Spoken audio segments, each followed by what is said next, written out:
Hey there, I'm the MadCatster. Am I glad to see you here? Well, I've got the vapors because you will not believe it. Well, I take that back. You will believe it. The McBrooms and the Ace family have picked up yet another brand new lawsuit, and they seem to attract these things like dog poop attracts flies. I've got the details. We've got some potentially bombshell news about the state of their holy matrimony as well. So join me, and I'm going to let Mr. Shady give you the scoop. So buckle up and let's go.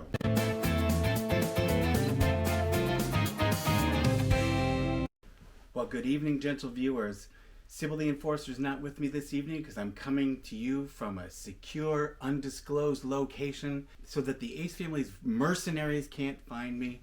And you won't believe it, but Mr. Shady was in San Moritz in Switzerland having a nice ski holiday, cutting quite a picture on the bunny slope, when all of a sudden I saw the ski patrol making a beeline for me, and I thought to myself, what can this be? And I asked them, I said, has Neiman Marcus announced a last call sale before Christmas this year? And they said, no, Mr. Shady, it's better than that. The Ace family's being sued again. And I said, hallelujah, Santa got my list, and Christmas has come early for Mr. Shady. And I'm going to tell you all about the arrangement that Austin McBroom and his father, Alan McBroom, made with a man named Mr. Foxman, who was as sly as a fox because he got out of the agreement before it was too late. But he's suing them because he had agreed to be an investor in the Social Gloves 2 event. You are not going to believe the crap that he says that Austin and his father pulled. And also, the documents filed with the court seem to call into question whether Austin McBroom and Dolores are actually married. And I'm going to show you the receipts. So let's get started. So I'm going to put several documents up here on the screen for you, and I've got my laptop because I caught the first Swiss Air flight I could get out of Zurich, and I rushed and I didn't even shave, and I've only got my laptop to review these documents on.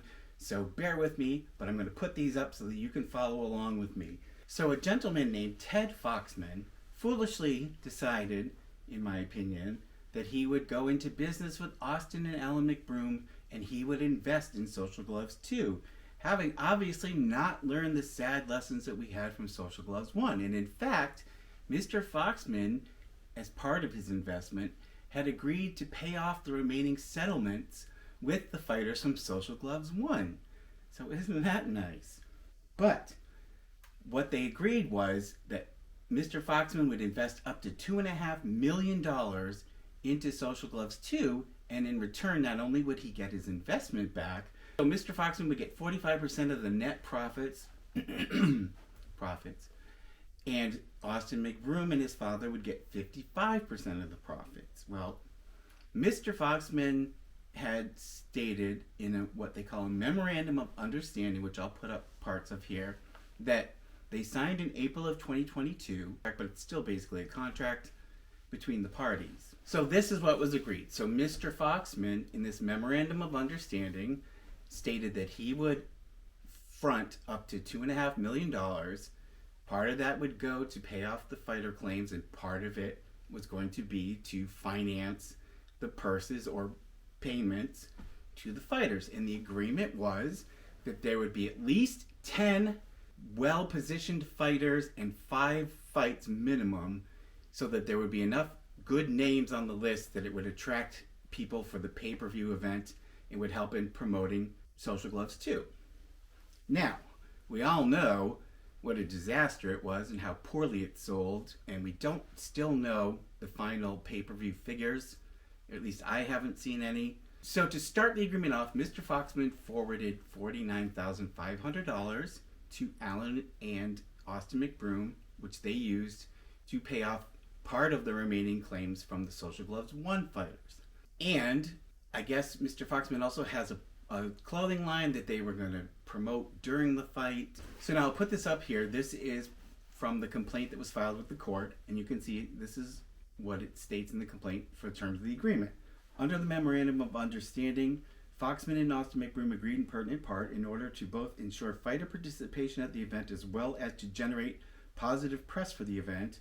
The parties have agreed to endeavor to finalize fund the agreements to settle resolve remaining fighter claims from the Battle of the Platforms event, which was Social Gloves 1, which happened in 2021.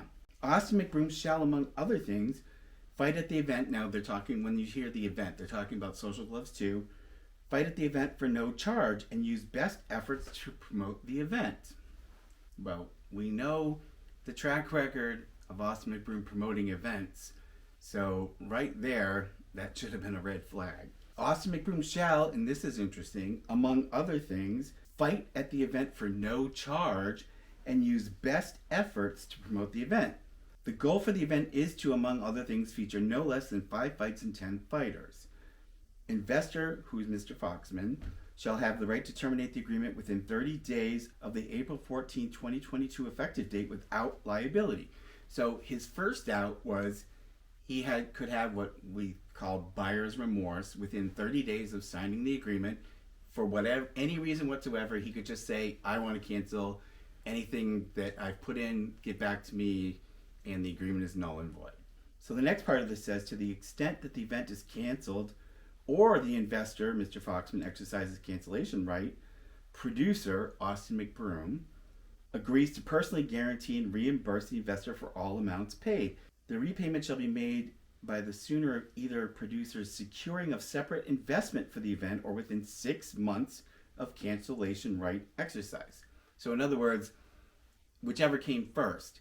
If they secured another investor for Social Gloves 2, then that's when they would have to repay Mr. Foxman for whatever he invested. Or, at the latest, within 6 months of him exercising his cancellation right. The parties also agreed to pre-litigation dispute resolution, so in other words, like mediation, and that they agreed that the losing party would be responsible for all dispute resolution costs. So the cost to get the mediation, the cost for the attorneys, etc. would be borne by the loser. You know who that is. On April 18, 2022, Foxman wired $49,500 to help settle the remaining fighter claims. That same day, Foxman texted Alan McBroom that he had sent the bank wire info and said that he assumed that if the fight went forward with another investor, that Mr. Foxman would get reimbursed. So apparently he had already decided, Mr. Foxman, to get out of the agreement. And he was just making sure with Alan McBroom that this money that he's fronting to help settle the Social Gloves 1 fight claims would be reimbursed to him as soon as another investor was secured. It says on May 1, 2022, Foxman timely terminated the agreement in an email to Alan McBroom, exercising my option to get out of the show. So they signed it on April 14th. This was May 1st, so it was within the 30-day window that they had set up that he could cancel for whatever reason. So he texts Alan McBroom and he says, I've decided to step away from the show and exercise my option to get out of our deal. We can discuss repayment of the $50,000 I have already advanced. I'm fine with the sooner of either getting repaid when your new investor comes in or over the next 4 to 6 months if the show doesn't happen. In a text to Austin and Alan McBroom that day, Foxman elaborated, the progress we made is showing everything going in the wrong direction. Surprise! Every fighter is 50 to 75% over the budget. The estimates were now going way over what they had told Mr. Foxman the budget would be to pay the fighters. The fighters that were shown to me are mostly eliminated from being possible without going even further over budget. He's saying that most of the fighters that are being proposed, they're not going to be able to pay them because it's going to break the budget. And, I mean, not paying fighters, we know that story. On May 23rd, Foxman emailed Alan McBroom. I spoke to Austin. He told me that you guys have secured $2 million in funding for the fight, so it appears that everything is moving forward. Let me know when I can expect to receive the return of the $50K. So he's asking them, he's heard, and I'm not sure whether this was true, but he's heard that they had secured a new investor who was going to put $2 million into the fight, Social Gloves 2. So he's asking, when can I expect to get my money back? Now he goes on to say that he contacted them at least a couple more times and their attorney, and neither Austin McBroom and his father nor the attorneys ever responded to any of the communications. So out of frustration, Mr. Foxman filed this lawsuit just last week. The reason being, they were supposed to engage in mediation, but if the other party's not even going to respond to you, you can't have mediation. So his only option was to file a complaint in the court, which is what he's done. So Mr. Foxman goes on to say in the complaint that apparently he got some snarky responses from Alan McBroom. Not that I'm surprised. Alan McBroom said to him, "You're going to have to wait on your $50K advance until after the event. We're still in the process of securing our investment, and funding the event is first priority." So they hadn't really gotten funding secured yet. He said, "We're literally 22 days out from the event. I promise you, I emphasize, you will get paid back the advance on that following Monday, August 1st. You can disregard the July 8, 2022 letter from Austin's attorney. We will work this out. No hard feelings, brother." So he's basically saying that the Monday after the fight, he's going to pay Foxman back his 50 grand. Well, we all know the fight didn't happen when it was supposed to at the end of July, and it didn't happen until September. So right away, that sort of blows that out of the water. Foxman goes on to say the event was held on September 10, 2022, which we know. And he says that on October 18, 2022, so more than a month later, he says Foxman emailed Austin McBroom's counsel and Austin and Alan, and he said he wanted to check in regarding payment of the advance he made before they canceled the agreement. The repayment was supposed to take place upon you guys finding another investor source of funds for the show, which you guys did since the show took place on September 10th.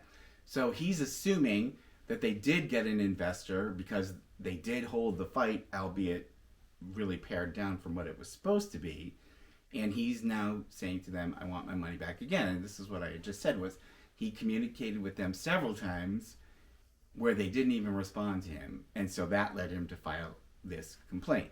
Now, the interesting thing, too, is if you look at the original list of fighters that Austin claimed were going to be participating in the event, apparently this was a complete fiction, and that they were deceiving Mr. Foxman into believing that Austin had lined up all these fighters that would pull in enough views on pay-per-view. So here is the list, allegedly, of the fighters that Austin had lined up for Social Gloves 2, and that he was representing to Foxman he'd lined up.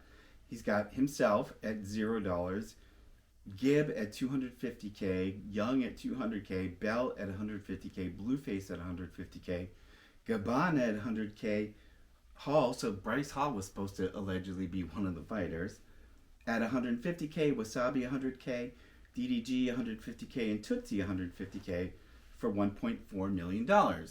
Then the crypto arena was supposed to cost $250,000 to lease for the event.